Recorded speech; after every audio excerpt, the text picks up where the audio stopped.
வணக்கம் விவசாய நண்பர்களே. மழை காலத்து அதிகமாகிடுச்சு. மழை காலத்தில் வந்து பூ விவசாயத்தில் எப்படி ஜெயிக்கிறது? ஏன்னா பூ விவசாயிகள் வந்து வெயில் காலத்தில் பூவோட விளைச்சல் ரொம்ப அதிகமாக இருக்கும். அதனால் வந்து அதிகமாக மெயின்டெனன்ஸ் பண்ணாமலே நிறையா பண்ணிடுவாங்க. ஆனால் மழை காலத்தில் வந்து அதிக அளவில் வந்து பூ விவசாயிகள் வந்து பூ வர்றது கிடையாது. இருந்தாலும் நோய் தாக்குதல் அதிகமாக இருக்கனால மழை காலத்தில் எப்படி வந்து நம்ம பூவை வந்து விவசாயத்தில் ஜெயிக்கலாம் அப்படின்றத பற்றி பார்க்க போகிறோம். தண்ணீர் மேலாண்மை வந்து மிக முக்கியமானது. முதல்ல பார்த்தீங்கன்னா பூ விவசாயத்துக்கு வந்து தண்ணீர் மேலாண்மை மிக முக்கியமானது. தண்ணீர் வந்து மிக அதிகமாக கொடுக்கக்கூடாது, தேங்கி இருக்கக்கூடாது. தண்ணீர் வந்து பாய்ச்ச அப்படி தான் இருக்கணும். ஏன்னு வச்சுக்கணுன்னா அந்த பூவோட வேர் பகுதி பார்த்திங்கன்னா மேக்ஸிமம் 1 அடி ஆழம் தான் இருக்கும், 1 அடி ஆழம் இருக்கும். அதனால் நம்ம பாயக்கூடிய தண்ணீர் வந்து ரொம்ப அதிகமாக போச்சுன்னா கீழ் வரைக்கும் போயிட்டு இந்த வேர் பகுதியில் வந்து அழுகல் ஏற்படுவதற்கு வாய்ப்பு உள்ளது. அதனால் வந்து நம்ம கொடுக்கக்கூடிய தண்ணி வந்து அளவாக இருக்கணும். அதிக அளவில் வந்து தேங்கக்கூடாது. மேலே வந்து காலையில் மாலை என பிரித்து கூட கொடுக்கலாம். காலை மாலை என பிரித்து கொடுக்கலாம். ஒரே சமயத்தில் அதிகமாக கொடுக்க தேவையில்லை. சொட்டு நீர் பாசனம் உடையவர்கள் பார்த்திங்கன்னா சொட்டு நீர் பாசனம் உடையவர் வந்து தேவையான அளவு தண்ணீர் கொடுத்தா போதும். தேவையான அளவு அப்படின்றது அந்த ரூட் ஜோன், அதாவது வேர் உள்ள பகுதியில் மட்டும் தண்ணி கொடுத்தா போதும். அளவுக்கு அதிகமாக நிறையா தண்ணி கொடுக்கணுன்ற அவசியம் இல்லை. நிறையா நீங்கள் தண்ணீர் கொடுத்தீங்கன்னா நோய் வந்து நிறையா வரப்போகுதுன்னு அர்த்தம். வேர் அழுகல், வேர் காளான், பூஞ்சான், வேர் அழுகல், வேர் கரையான், பூஞ்சான நோய்கள் போன்ற நோய்கள் வந்து ஏற்படுவதற்கு மிக அதிகமான வாய்ப்பு உள்ளது. அதை வந்து எப்படி தடுக்கணும் அப்படின்னு பார்த்தீங்கன்னா நம்ம ஏற்கனவே சொல்லியிருக்கோம். இயற்கை முறையில் வந்து நம்ம பூஞ்சான நோய்களை தடுக்கலைன்னா ஒரே ஒரு வந்து ட்ரைகோடர்மா விரிடி அப்படின்னு சொல்லக்கூடிய சஞ்சீவினி அப்படின்ற பேரில் இருக்குது. இன்னொன்று வந்து பேசில்லஸ் சப்டிலஸ்னால் மில்டோன் அப்படின்ற பேரில் இருக்குதுங்க.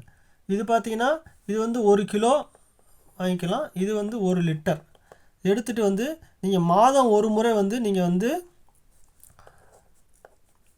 தரைவழி கொடுக்க வேண்டும். ஏன்னா அனைத்து பூஞ்சான நோய்களும் பார்த்திங்கன்னா மண்ணில் மூலமாக பரவும், இன்னொன்று வந்து நீரின் மூலமாக பரவும். நம்ம கொடுக்கக்கூடிய அனைத்து பூஞ்சான நோய்களும் பார்த்திங்கன்னா தரை வழியாக கொடுக்கும்போது உங்களுக்கு வந்து மிக அதிகமான அந்த பூஞ்சான நோய்களை எதிர்த்து இதுவும் வந்து சஞ்சீவனியும் வந்து இதுவும் ஃபங்கல். ஸோ இந்த ஃபிசேரியம் ரைசக்டோனியா, பித்தியம் இதெல்லாம் வந்து தீமை தரக்கூடிய பூஞ்சானங்கள். இந்த ஃபிசேரியம், பித்தியம், ஃபைட்டோதோரா இது எல்லாமே பார்த்தீங்கன்னா தீமை தரக்கூடிய பூஞ்சானத்தை எதிர்த்து இந்த நன்மை தரக்கூடிய பூஞ்சானமான ட்ரைகோடர்மா விரிடி, இன்னொன்று வந்து சுடோமோனாஸ், அப்புறம் வந்து பேசில்லஸ் சப்டிலஸ் இதை தாக்கி இந்த பூஞ்சான நோய் பரவுறதை வந்து தடை செய்யுது. இன்னொன்று வந்து நீங்கள் கெமிக்கல் என்ன தான் கொடுத்தீங்கன்னா பூஞ்சான நோய் வந்த பிறகு நீங்கள் வந்து கெமிக்கல் ஃபங்கிசைட் நிறையா இருக்குது. கார்பன்டசம் இருக்குது, ப்ரோபிகோனோசோல் இருக்குது, காப்பராக்சி குளோரைடு இருக்குது, இன்னும் புது வகையான ஃபங்கிசைட்லாம் நிறையா இருக்குது. அதெல்லாம் கொடுக்கும்போது என்ன ஆகுனா வந்து இந்த பூஞ்சானை வந்து நோய் எதிர்ப்பு சக்தி அதிகமாகிட்டு அந்தளவு கண்ட்ரோல் கிடைக்கிறது இல்லை.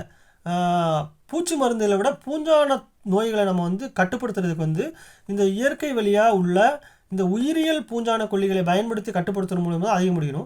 இது வந்து பூவுக்கு மட்டுமல்ல, பொதுவாக வந்து காய்கறி பயிர்களுக்கும் வந்து இந்த மாதிரி பூஞ்சான நோய் வரும். பருத்தியில் வந்து பூஞ்சான நோய்கள் வரும். இது எல்லாத்துக்குமே வந்து இந்த ட்ரைகோடர்மா விரிடி மற்றும் வந்து பேசில்லஸ் சப்டிலஸ் போன்ற பூஞ்சான மருந்துகளை வந்து தரை வழியாக கொடுக்குறது மூலமாக கட்டுப்படுத்தலாம். இன்னொன்று வந்து வேப்பங்கொட்டை